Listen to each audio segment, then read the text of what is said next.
Hello YouTube, we're stuck at the bench in the shop. It is only 74 degrees in there. I'm about ready to start my wood stove.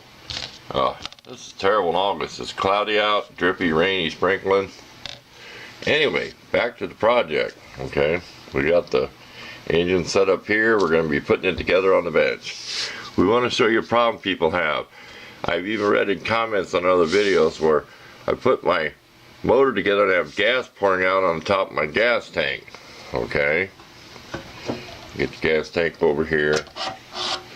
We'll be panning to that. Okay, see where this gasket goes? That slot. Okay, you're always pumping fuel down from the bottom. It pumps up and it goes down into that little cup, which I'll be showing you, that little cup in the tank.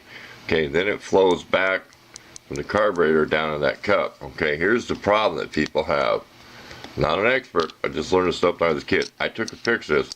There's a hole right here where the gas flows back, goes down into that little well.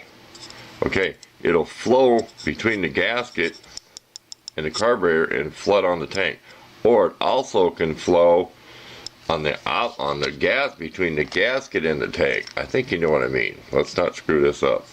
So if I glue this down, it could still flow from here to here. But as the gas is, which is weird, the hole should have been here. When the gas is, it's all upside down, and when the gas comes flowing across top of that gasket and it's sealed in here, it's more likely to drop in the hole, which this would be down. We're all upside down here, and go down into that cup. Okay, I think you understand what I mean. So we'll show you the tank. Okay, if we can get this in here. There is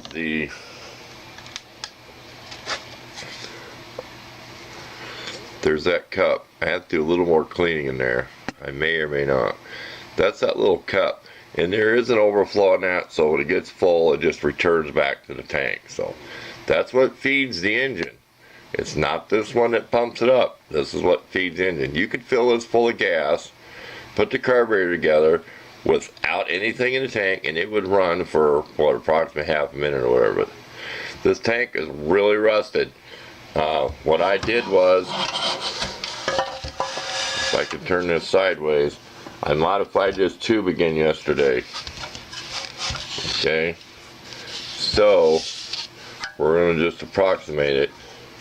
See how it doesn't go close? I got it off the bottom about a ½ inch. There is some rust in there. I will have some pictures in here where I put roofing tacks, nuts, bolts, copper coated BBs, some Palmolive dish soap, and just shook the you know what out of it, and I poured it out. It was just like pouring muddy water. So get that out of the way. So we're going to use some gasket shellac, put a Q-tip and put around it. We'll snap a picture up before we drop the gasket out. We're just going to put it in that little problem area. So stay tuned.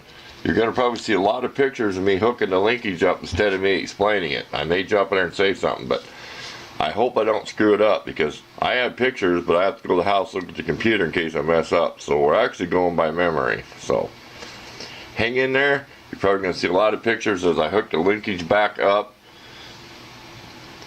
The carburetor is going to be mounted to the engine first. We're going to have to hook all that linkage up in reverse. So we'll try to take a couple photographs of it. So stay tuned. This will be about the end of me talking, because I'm already looking 4 minutes into this video. So let's get the work done.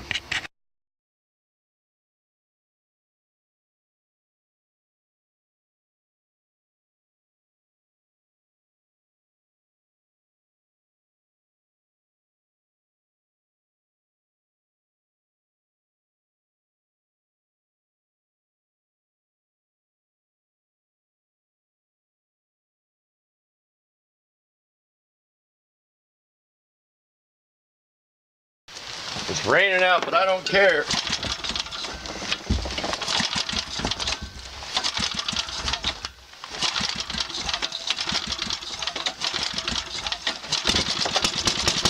I had to flood it to shut it off.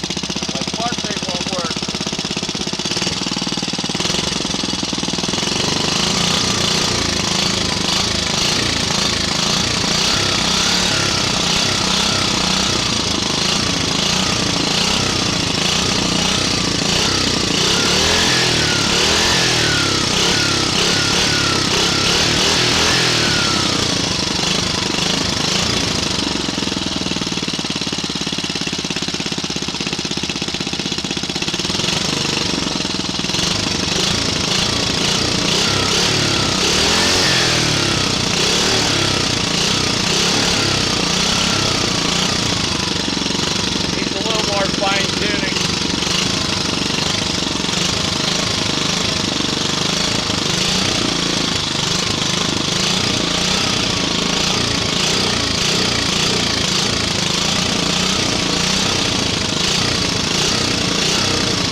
Okay, let's get out of the rain.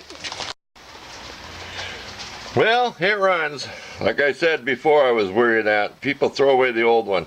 You can't, you're supposed to be able to go probably within a half a turn like that before it gets crappy. I mean, you can't hardly go a quarter turn. And if you turn it in, it'll run better wide open, but then it's crappier when it's idling. So it's not adjusting like it should. So I'm going to have to find another carburetor and get an old one out, because I knew that when I looked at it. It's almost like it's chewing that little needle going into the jet. So I want to find a proper one. That's aftermarket. It's probably the problem there. But we had bolts ready to bolt it down, but it just started raining, and we figured, rest of this video we'll just fire it up and get it running. So thanks for watching.